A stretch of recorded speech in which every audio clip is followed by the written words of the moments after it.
बंदी छोड़ सतगुरु रामपाल जी परमेश्वर जी की जय हो। सत साहिब भाई और बहनों, शंका समाधान के एपिसोड नंबर 28 में आप सभी का स्वागत है। चलिए शुरू करते हैं शंका समाधान। परमपिता परमात्मा, सारी सृष्टि के रचनहार, कुल मालिक, असंख्य ब्रह्मांडों के स्वामी, जगत गुरु, तीनों लोकों में प्रवेश करके सबका भरण पोषण करने वाले राजाधिराज, आत्माधार, नाथों के नाथ, देवों के देव महादेव, सर्वेश्वर महेश्वर, मृत्युंजय, अजरो अमर, आदि अनादि सनातनी प्रभु, जगत पिता जगदीश्वर, श्री श्री 1008 की उपाधि के वास्तविक अधिकारी, अकाल मूरत सौद स्वरूपी राम वासुदेव, सर्वगतम ब्रह्म, परम पूज्य, प्रथम पूज्य, परम संत, परम पुरुष, परम धनी, परम दयालु, सत्य कबीर, हक्का कबीर, अल्लाहु कबीर, अल्लाहु अकबर, बाखबर, अल्लाह ताला, जगत के तारणहार, जगत के मुक्तिदाता, जगत के जगन्नाथ, हारे के सहारे, हिंदुओं के राम, मुसलमानों के अल्लाह, सिखों के वाहिगुरु, ईसाइयों के मसीह, दया के सागर दयानिधि, करुणा के सागर करुणानिधि, स्वयंभू परिभू, संकट मोचन, कष्ट हरण, मंगल करण, दुख भंजन, अविगत कबीर, निर्विकार निर्विषम परमात्मा, अलय अलेख सतगुरु, आदि अनादि सतगुरु, असली मर्यादा पुरुषोत्तम, असली राम, असली कृष्ण, असली घनश्याम, असली मुरारी, राजाओं के राजा, महाराजाओं के महाराजा, शहंशाहों के शहंशाह, सम्राटों के सम्राट, भगवानों के भगवान, अल्लाहों के अल्लाह, प्रभुओं के प्रभु, मसीहाओं के मसीह, सच्चे वाहिगुरु, बाबाओं के बाबा, पीरों के पीर, सेठों के सेठ, जगत सेठ, सावड़सा सेठ, सर्वगुण संपन्न, अनंत कोटि कलाओं के स्वामी, अनंत कोटि ब्रह्मांडों के नायक, योगियों में महायोगी, ध्यानियों में महाध्यानी, सिद्धों में परम सिद्ध,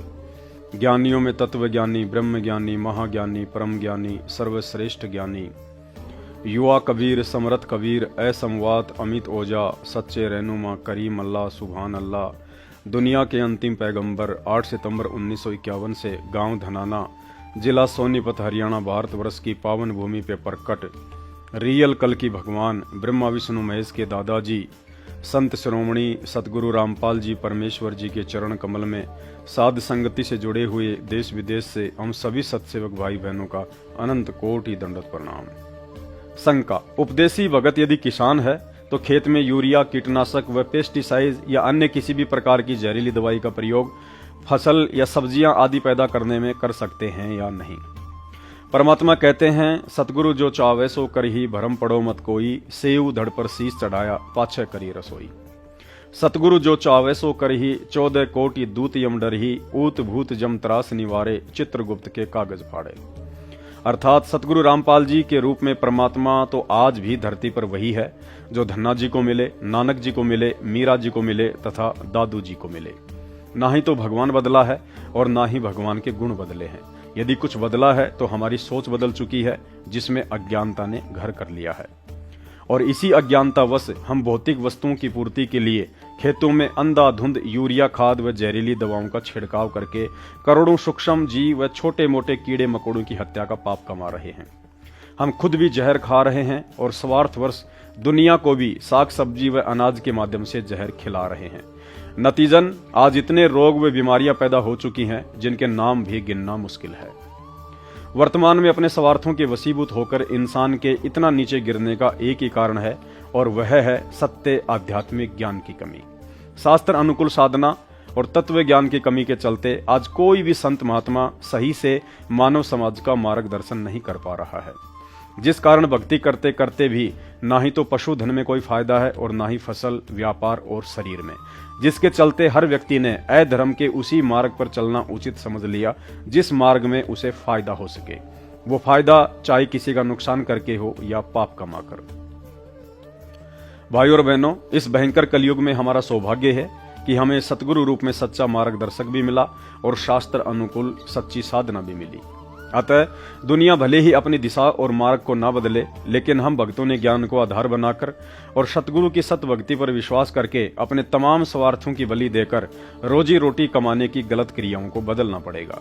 क्योंकि गुरुदेव भगवान इस कलयुग में 1000 वर्ष के लिए सतयुग की स्थापना उनकी शरणागत हम भगत भाई बहनों को निमित्त बनाकर ही करने वाले हैं। देश दुनिया हम भक्तों के आचरण, व्यवहार, नेक नीति और विश्वास को देखकर ही भक्ति की ओर अग्रसर होगी। सोचिए, भोजन खाते समय यदि आपकी सब्जी की कटोरी में 2 दाने यूरिया खाद के या 1 बूंद कीटनाशक की डालकर आपसे कहा जाए कि अब यह सब्जी अपने परिवार को खिलाइए और आप स्वयं भी खाइए, तो आप क्या कहेंगे और क्या करेंगे, यह बताने की आवश्यकता नहीं है। उसी समय उस जहरीली कटोरी को कहीं बाहर नाली में डालकर आएंगे। इसी उदाहरण से शिक्षा लेते हुए पूर्ण परमेश्वर सतगुरु रामपाल जी भगवान से उपदेश प्राप्त किसान भगत भाई बहनों को विचार करना चाहिए। जिस फसल व साग सब्जी को पैदा करते समय उसमें यूरिया खाद के 2 दाने नहीं बल्कि 2-2 कट्टे डाल देते हो, फिर फसल पर छिड़काव करते समय कीटनाशक की 1 या 2 बूंद नहीं बल्कि 2-2 बोतल खत्म कर डालते हो, और फिर उसी जहरीले अनाज से आटे का हलवा बनाकर गुरुदेव भगवान को भी खिला रहे हो, खुद भी खा रहे हो और बच जाए तो समाज को भी खिला रहे हो। सोचिए, यदि भगत होकर हम भी दुनिया की तरह माया की होड़ में यूं ही दौड़ लगाते रहेंगे तो भला उनमें और हमारे में क्या अंतर रह जाएगा। गुरुदेव भगवान तो हमें शिक्षा देते हैं, यदि आप कहीं जा रहे हैं और रास्ते में चींटियों का बिल है जिसमें सैकड़ों हजारों चींटियों ने रास्ता रोक रखा है, तो भगत को अपना रास्ता बदल देना चाहिए, भले ही आपको 2 किलोमीटर ज्यादा घूमकर क्यों न जाना पड़े। यदि उसी रास्ते से जाना आपकी मजबूरी है तो बहुत सावधानी से चींटियों को नुकसान पहुंचाए बिना रास्ता पार करना चाहिए। अन्यथा गुरुदेव भगवान कहते हैं, जानबूझ सांची तजय और करे झूठ से ने, जाकी संगत है प्रभु शौपन में भी ना दे। अर्थात ज्ञान हो जाने पर जानबूझकर गलती करने वाले भक्तों का तो शौपन में भी दर्शन नहीं करना चाहिए, जबकि फसल पर कीटनाशक का छिड़काव करते समय तो जानबूझकर लाखों जीव हम अपनी आंखों के सामने मार डालते हैं। सोचिए, फिर हम भक्तों में और जगत के ज्ञानहीन लोगों में भला क्या अंतर रह जाएगा। शंका, यदि फसल में यूरिया खाद और जहरीले कीटनाशक का प्रयोग ना करें तो अच्छी फसल के लिए और क्या विधि अपनाएं। गुरुदेव भगवान ने बताया कि हम आध्यात्मिक व्यक्ति हैं और अब आध्यात्मिक क्रियाओं को ही ज्यादा महत्व देते हुए हर क्षेत्र में आगे बढ़ना होगा। अतः यदि आप भगत हैं और खेतीबाड़ी का कार्य करते हैं तो फसल पैदा करते समय कुछ आध्यात्मिक क्रियाओं को महत्व देना होगा। आपको याद होगा, वर्षों पहले जब यूरिया और कीटनाशक नहीं हुआ करता था, उस वक्त हमारे माता पिता या दादाजी जब खेत में बीज डालने के लिए जाया करते थे तो उससे 1 दिन पहले फसल की अच्छी पैदावार के लिए अपने कुल देवता या कुल देवी के नाम पर हलवा आदि कुछ विशेष भोजन बनाकर उन्हें भोग लगाया करते थे। ऐसा करने से समय पर वर्षा भी हुआ करती थी और अच्छी फसल भी, परंतु उनके पास शास्त्र अनुकूल भक्ति साधना न होने के कारण धीरे धीरे उनके संचित पुण्य समाप्त होते चले गए तथा आगे चलकर भौतिक लाभ भी बंद होते चले गए। फिर अच्छी पैदावार के लिए उन्होंने काल प्रेरणा से एक ऑप्शन के रूप में यूरिया खाद और कीटनाशक का इस्तेमाल करना शुरू कर दिया। लेकिन आज हम भक्तों के पास शास्त्र अनुकूल साधना भी है और सतगुरु का आशीर्वाद भी। अतः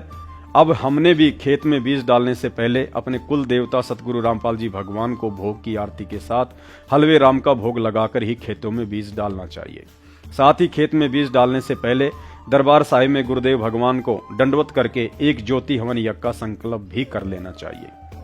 यदि आपके पास पशु हैं तो यूरिया खाद की बजाय पशुओं का खाद इस्तेमाल करें, या आजकल वैज्ञानिकों ने केचुआ आदि से प्राकृतिक खाद भी तैयार कर लिया है, आप जी उसका भी इस्तेमाल कर सकते हैं, जो जमीन और अनाज दोनों के लिए फायदेमंद होता है। ध्यान दें, साध संगति से जुड़े हुए भाई बहन तो रोजाना ही सपरिवार गुरुदेव भगवान को भोग की आरती के साथ हलवा राम व भंडारे का भोग लगाते हैं, इसलिए उन्हें खेत में बीज डालने से पहले अलग से भोग लगाने की जरूरत नहीं है। सत्सेवक भाई बहनों को तो अंतर्यामी गुरुदेव भगवान बिना मांगे ही सब कुछ प्रदान कर रहे हैं। खेत में बीज डालने से पहले भोग लगाने की यह आध्यात्मिक क्रिया उन किसान भगत भाई बहनों के लिए है जो उपदेशी होकर भी अभी तक ना ही तो साध संगति से जुड़ पाए हैं और ना ही घर पर गुरुदेव भगवान को पूर्ण परमात्मा मानकर भोग लगाते हैं। तत्व ज्ञान से परिचित हो जाने के उपरांत हम भगत भाई बहनों को यह दृढ़ विश्वास हो जाना चाहिए कि हमें सतगुरु रामपाल जी परमेश्वर जी के रूप में साक्षात वही कबीर भगवान मिला है, जिन्होंने बिना यूरिया खाद डाले, बिना किसी कीटनाशक स्प्रे का फसल पर छिड़काव किए और जमीन में बिना बीज डाले ही धना भगत के खेत में कंकर से ज्वार पैदा कर दी थी। तो क्या उपरोक्त सत्य आध्यात्मिक क्रियाओं को अमल में लाने के बाद वही समर्थ परमात्मा मर्यादित भक्ति करने वाली हम भगत आत्माओं की फसल तैयार होने में मदद नहीं करेगा? सतगुरु रामपाल जी के रूप में हमें वही समर्थ सतगुरु भगवान मिले हैं जिन्होंने भगत प्रहलाद को अग्नि में जलने से और मीराबाई के जहर को अमृत बनाया था। अतः मर्यादित भक्ति करते रहेंगे तो क्या गुरुदेव भगवान अपने भगत की फसल को कीड़े मकोड़ों से भी नहीं बचाएंगे? अवश्य बचाएंगे, यदि दृढ़ विश्वास के साथ ऐसा करने की हिम्मत करेंगे तो। यदि 1-2 वर्ष फसल अच्छी ना भी हो तो भगत को सब्र करना चाहिए और अपने सतगुरु पर विश्वास रखना चाहिए। जिस परमात्मा ने करने के लिए भजन दिया है तो भोजन की व्यवस्था भी उसी की जिम्मेदारी है। नोट: मर्यादा तोड़कर चाहे भक्ति करें या भोग लगाएं, भगत को केवल उसका संस्कार ही मिलता है। अतः भक्ति मार्ग में भक्ति मर्यादाओं का विशेष महत्व है।